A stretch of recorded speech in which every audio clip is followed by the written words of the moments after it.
Welcome to the Tech Egg. Don't get scrambled. Enjoy the video. In this video, I will show how to make yellow BBQ sauce, updated. Combine 1 cup yellow mustard, 1/4 cup apple cider vinegar, and 2 tablespoons brown sugar in a saucepan over low heat.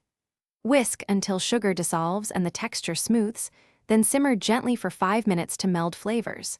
Taste and adjust salt, honey, or hot sauce as needed to reach your preferred balance and tang.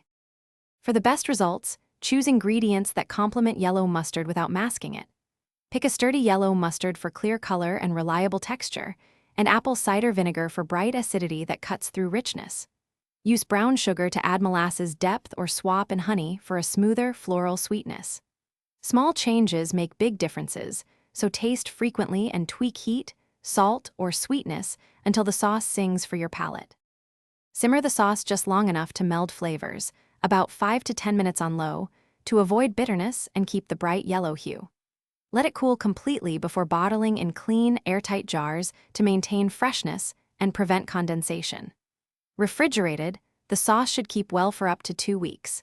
Give it a quick shake before each use to recombine any separated oils or spices, and always taste before serving to confirm seasoning. Thanks for watching. Consider subscribing if I helped unscramble your problems.